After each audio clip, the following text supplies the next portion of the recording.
hope everybody had a nice summer.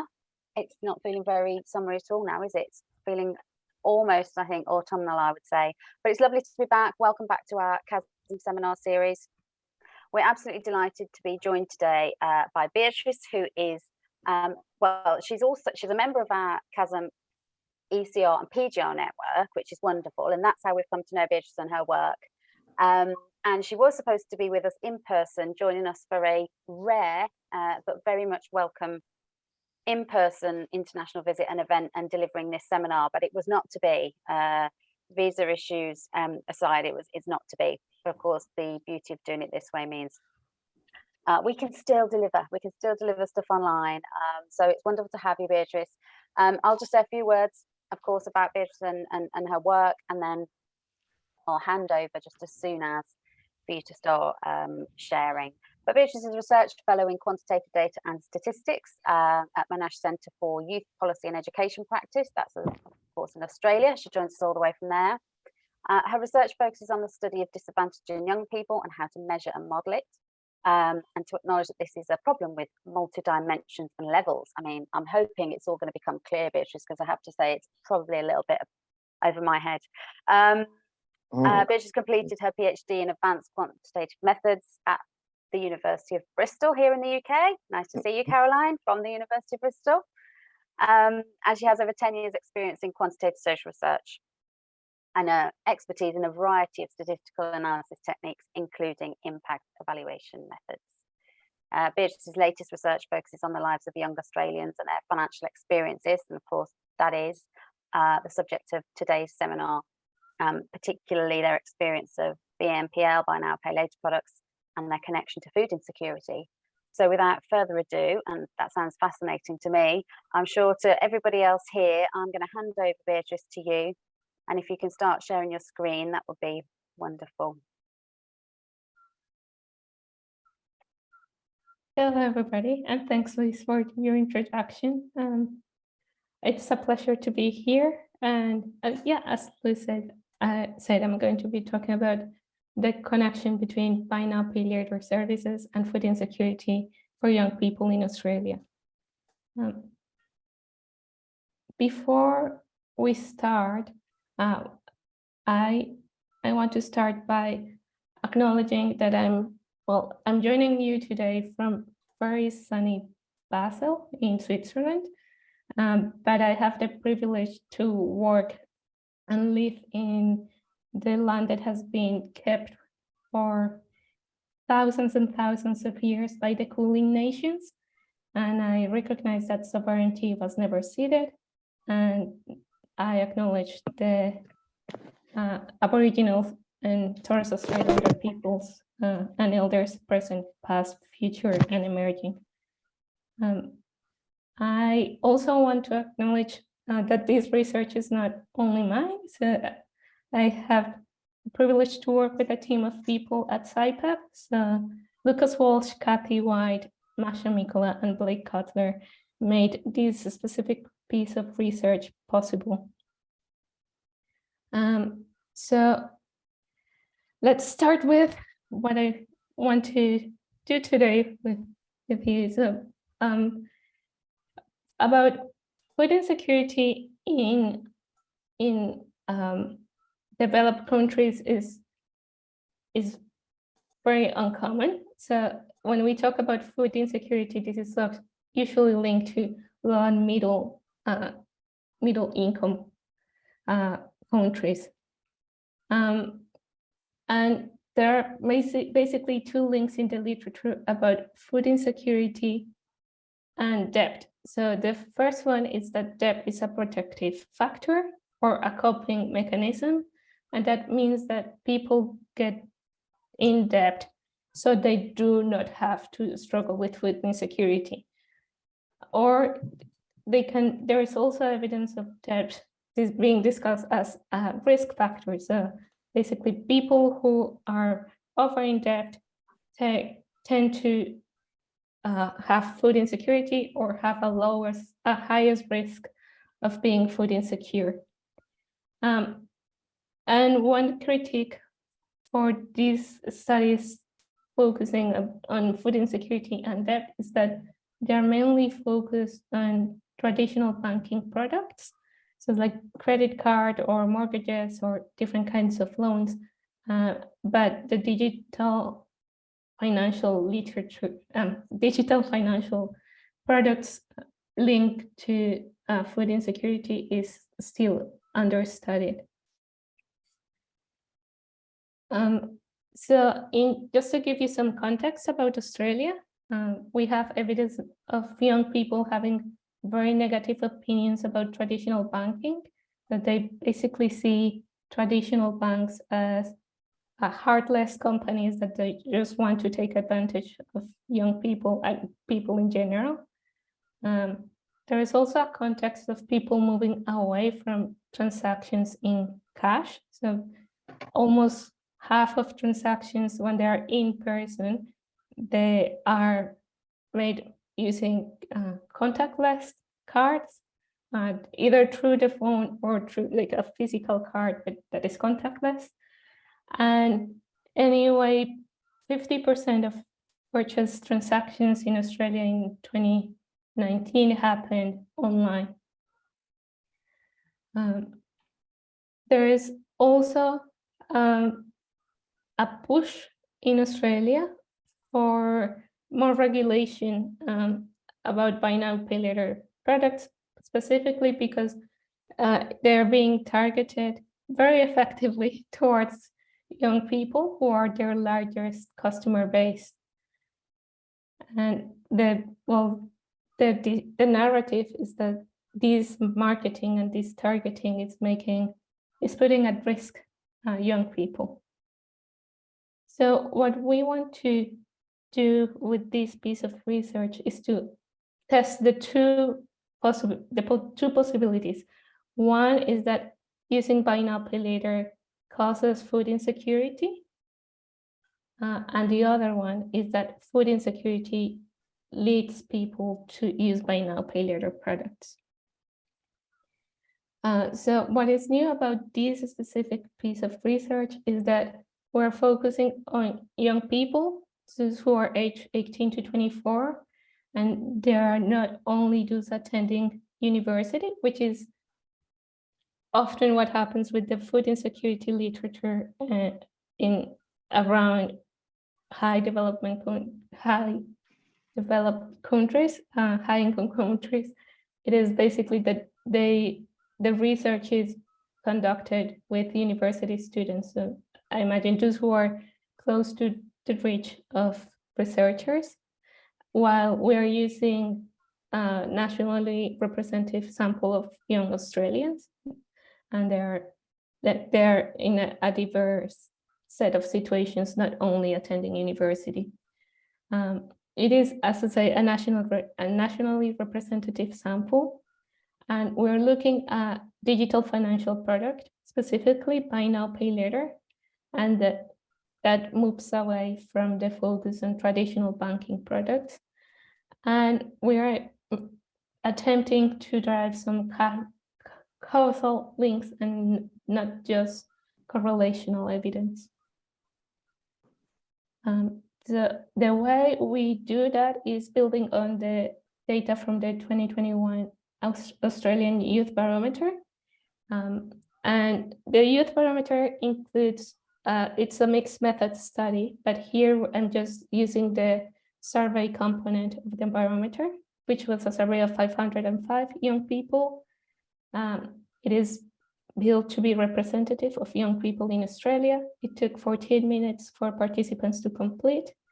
We collected data September last year, and the barometer, the aim of the barometer is to measure the pressures that young people in Australia live in different sectors. So it includes questions around work, education, well-being, their political attitudes, volunteering, and it's much more broader than what I'm presenting here. And that allowed me to just pick some extra questions to conduct this research. But there are two main questions that concern us today.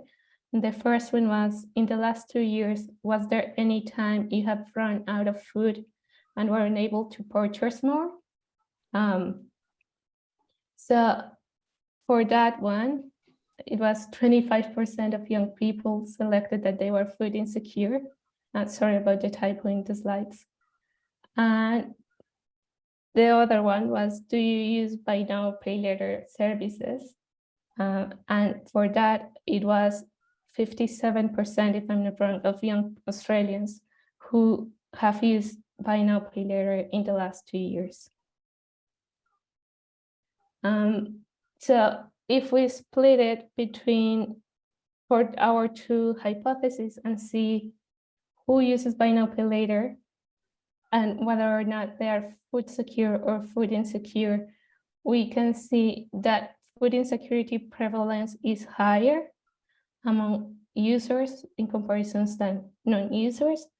And we can also see that food insecure young people tend to use buy now, pay later more frequently than people who are food secure. So the problem that we have when we want to understand what the causal link is that what we would like to do is to compare if the probability of this person of being food secure, given that they use buy now, pay later products, against the probability of that same person being food secure, but if they didn't use buy now, pay later products. So we can only observe one state of reality, either the person used or did not use buy now, pay later services. But what we want to try to understand or to estimate is what will be that probability of that person being food insecure had they not used buy now, pay later services. And the way we do that is basically in 3 steps. First, we try to estimate the probability of a person using buy now, pay later. Then what we do is to try to find a person with a similar probability of using buy now, pay later, but that they didn't use it. And then we match those that use buy now, pay later and those that didn't use it, and compare the food insecurity prevalence amongst those 2 groups. And that's for the first side of the hypothesis. And we did the exact same, the same 3 steps, but to find whether people who use buy now, pay later are more likely to be food insecure. So what I'm going to do now is to go through those 2 hypotheses. And we start first with the question if using buy now, pay later causes food insecurity. So to predict buy now, pay later use, we use socioeconomic status, gender, whether or not the person was an Aboriginal or Torres Strait Islander, use of government agencies like Centrelink in Australia, just to get payments if you are struggling, whether or not they had run out of money for leisure more often than for food. So what we did is to ask them, how often do you run out of money for the following items? And in general, people will tend to prioritize housing and food over leisure activities. And for those who did the opposite, so prioritize leisure over food, we had one indicator that it's for us that can indicate a proxy of their capacity to plan and to prioritize essential services and essential purchases. We also asked them if they thought that buy now, pay later had a more positive or negative effect on young people. So we have this variable as a predictor, and the importance of social media for managing money. And what we found is that especially their view of buy now, pay later services was a very good predictor of whether or not they will use them. Those who use buy now, pay later services tend to have a more favorable view of buy now, pay later services. But also the importance of social media to managing their money and being Aboriginal Straight Islanders were very important predictors of using buy now, pay later.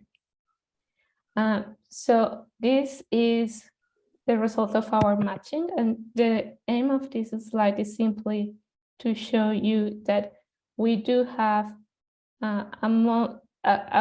enough overlap in the probability of using buy now, pay later services among users and non-users. So for example, these people who are here were users of buy now, pay later, but according to our model, they will have a very low probability of using it. So we'll expect them to be very similar to people who are around here who did not use buy now, pay later, and they will have similar characteristics to them.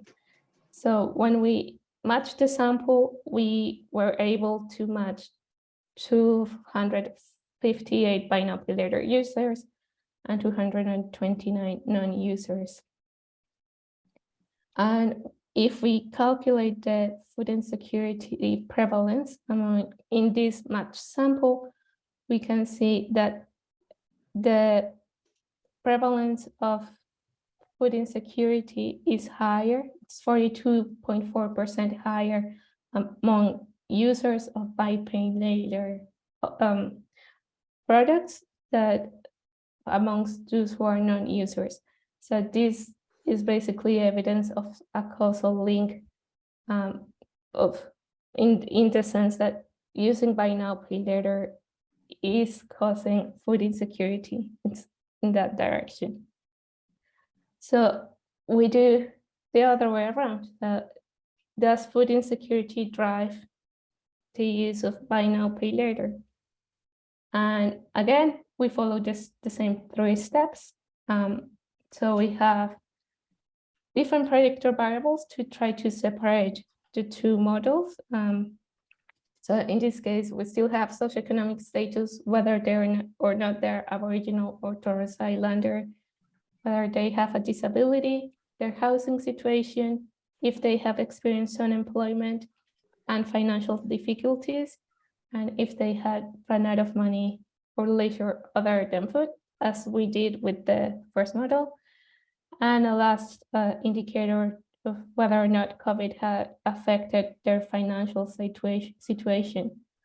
And in this case, we found that being an Aboriginal Torres Strait Islander, having a disability, living independently as opposed to with your parents, and experiencing unemployment or financial difficulties were strong predictors of food insecurity. And here we still have some overlap, although it is not as good as what we have for buy now, pay later users and non-users. But again, we still have people who have a very low probability of being food insecure, but there still are, according to our sample. And when we match this, we match 105 food insecure young people with 382 food secure young people. And here we also find that those who are food insecure are more likely to be users. So basically the usage prevalence of buy now, pay later is higher amongst food insecure young people, but this difference is not statistically significant. So the conclusion here will be that the causal direction is not opposite. So it's not food insecurity driving people to use buy now, pay later, is the opposite way. It is buy now, pay later driving people to food insecurity. So I just want to go through some final reflections. The first one is that as we discussed before, buy now, pay later is causing food insecurity and not the other way around. And this is consistent with a narrative of problematic use of credit. So for example, over-indebtedness and missing payments that just end up in, they drive people into extreme poverty and then experiencing food insecurity. And we have also seen that there are broad consequences on young people's well-being when they are in debt. That there are feelings of shame and the feelings of like a worse negative feelings about their mental health. So a discussion that I'm happy to have here is how can we support those who are struggling? Because in Australia, many times the calls are for regulation, and it's like, oh, so now we need to forbid pineapple later. No, like people under this age bracket shouldn't be using these products. But the reality is that young people are using these products because they still need them.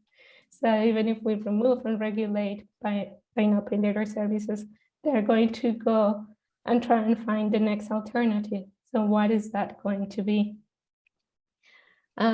So we also found that there was not link in the direction food insecurity driving the use of buy now pay later. That can be unsurprising given that you need to qualify for a credit, and if buy now pay later works a bit like they give you a small amount first, and if you're able to pay, the amount that you get loan keeps increasing. So if, and I understand it varies by service, but they check in your credit card that you will be able to buy your credit or debit card, that you will be able to pay the amount that you're trying to loan in full before you're approved for the first service. So if you're experiencing food insecurity, you probably don't have enough in your account to pay for the full amount of that first purchase that will let you join buy now, pay later.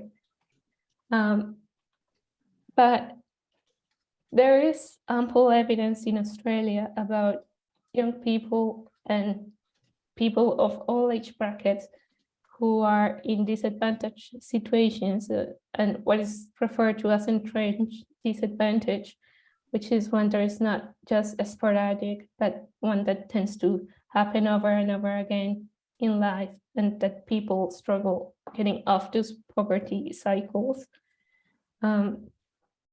Is that for them, using small credit products, and these are products that do not need a collateral and that they're normally less than $2,000, they tend to use them very strategically to be able to afford essentials.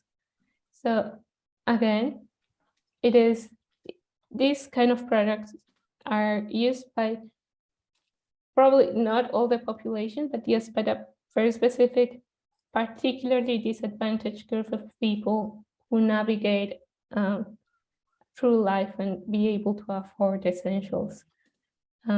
So a question is if buy now, pay later is actually the beginning of this cycle of borrowing and then being over in debt and struggling to get food. Like, maybe people are using buy now, pay later services when they have exhausted all the other options, when banks won't take them anymore, when the friends and family cannot let them any more money.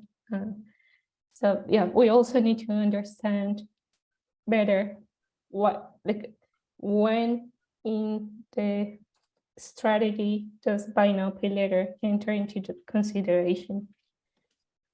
And I also want to recognize some limitations of the whole analysis that I've shown here. The first one is that the results are sensitive to the matching technique. So there are many different ways of trying to find the match of a food insecure young person with a food secure one, for example. And what we did here was that we tried several. We found effects were in the same direction, the same indication, but for some. I'll get you some in a second. For one of 5 matching techniques that I tried, the results were not significant. There is also more scope to improve the predictive models that we use to calculate the probability of being food secure or food insecure and the probability of using buy now, pay later products or not. The variables that are included there are based on a lit review, but I would love to hear your opinions and how we can improve these predictor models if you think we have left something out. And again, this is a very specific type of financial product that is buy now, pay later. And we would like to know what's happening with other type of credit products, other loans. And that's it. I think I rushed a bit more, a bit too much. But if you have any questions, happy to discuss. Thanks, Beatrice. Yep, half an hour, well, possibly a little bit less. So yeah, we've got plenty of time for questions, for comments, queries.